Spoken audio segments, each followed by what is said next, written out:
It is the fracture of her first rib. Because it looks like these otters are fixing to have relations right Still next have to the that power dam. to soothe And how myself, often but the irrepressible power of You wake up alive. You wake up alive. You wake up alive. So long, feel my wings sometimes. 500 words or less. Tell a complete story. Sometimes have a twist ending. The rules of flash fiction are simple but challenging, and have drawn a group of writers to the Little Falls Public Library each week to share their work. They add one additional rule. The word of the week must be used someplace in the story. Flashcast is a showcase of their work, and each episode will feature stories inspired from the word of the week. The content that arises is astounding, the talent superb, and the creativity infectious. These stories are streaks of lightning, charged, compressed, and certain to entertain. Welcome to Flashcast.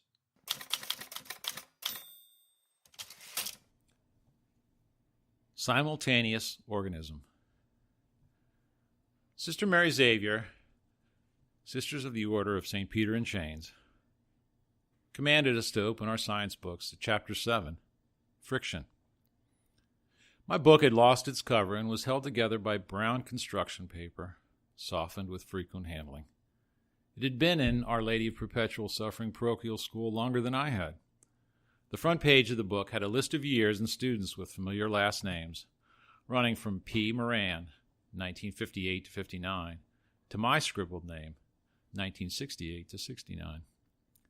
Some of the notes in the margins were doodles from kids in my older brother's classes. Our science books, with their lessons on gravity and matter and reproduction, were a constant presence in Our Lady of Perpetual Suffering. But the larger constant was Sister X, who cleared her voice in a rumbling manner and began to teach us about friction. I was the fourth in my family to have Sister Mary Xavier. Behind her back, she was Sister Mary X, Sister X, or just X. The name we used depended on our proximity to her. She was most certainly Sister Mary Xavier in person. Thomas Kepler, whose father was a colonel stationed at the Pentagon, once even blurted out, "Sister Mary Xavier, sir." Sister X droned on about friction. After a few minutes, she sensed that very few of us were interested in acquiring knowledge. She paused. Stonily, she challenged us to supply real-life examples of friction. Everyone hunched, focused on their book. No one wanted to make eye contact when Sister was staring. Herman Leidenweg, sitting in the desk next to me, leafed through his book, way past Chapter 7, toward the index.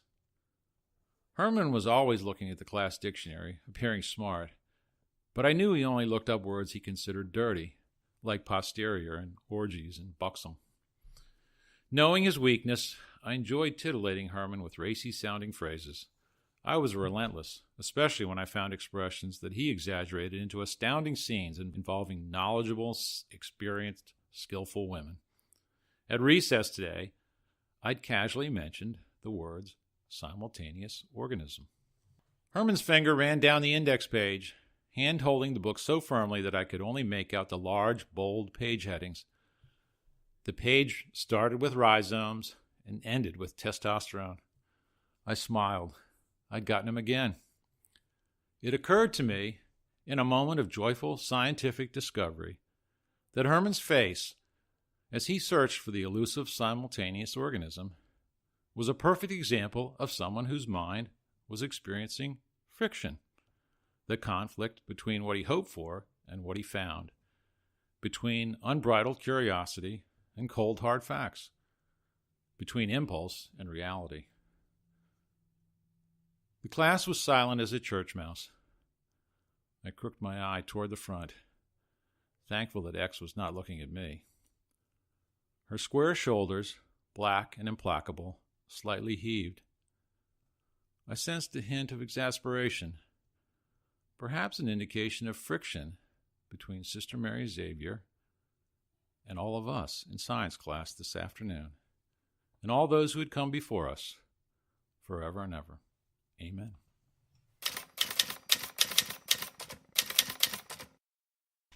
Summer storms. It was July, and it was hot. The three brothers rented a large camp on Pleasant Lake for a week of family fun and togetherness.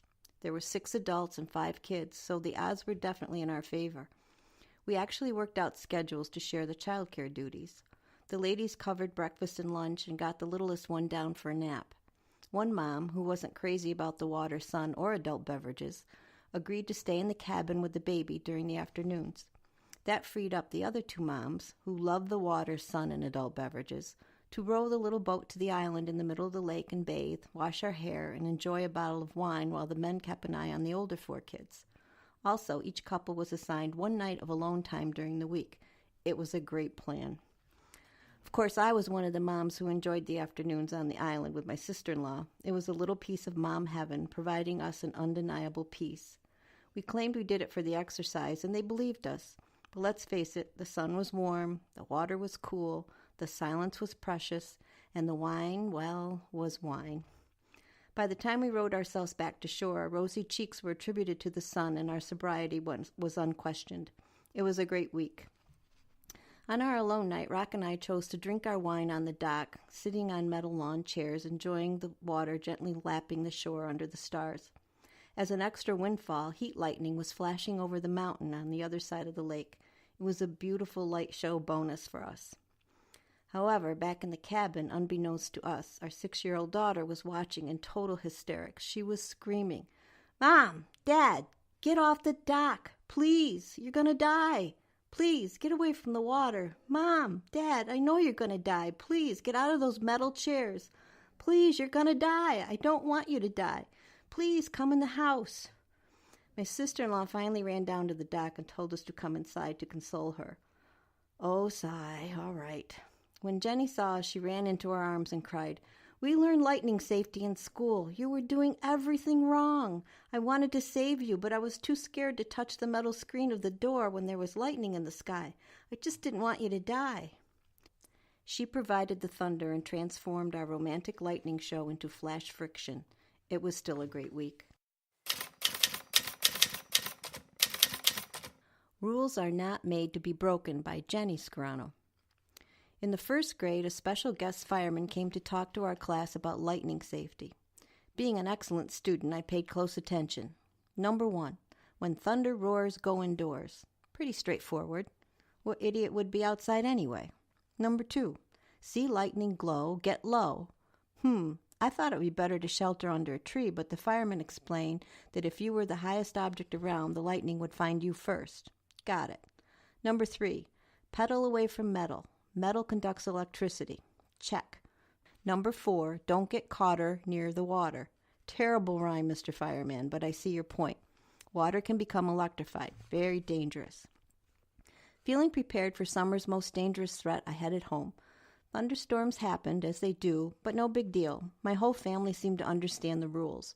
We went indoors when thunder roared, we watched from a safe distance, and never stayed out by the pool. That summer we rented a cabin on Pleasant Lake with my extended family.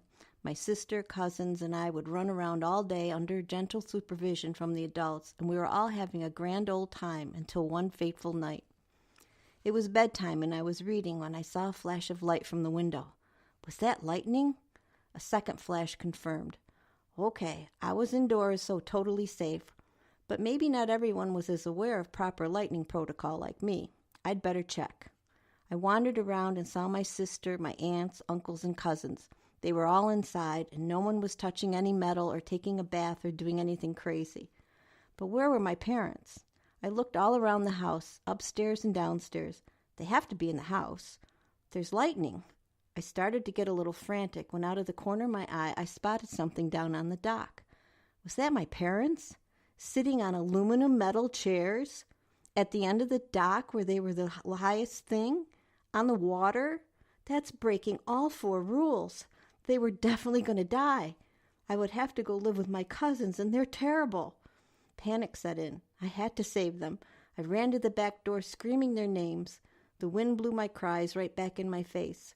I stood in front of the metal screen door, which I obviously couldn't touch, and screamed, but they couldn't hear me. I couldn't go out there. I couldn't touch the door. I couldn't go near the water. The rules. They were going to die. I went into hysterics. Finally, my Aunt Debbie came to see what the matter was and bravely went outside to retrieve my parents before they were zapped to death. The relief overwhelmed me.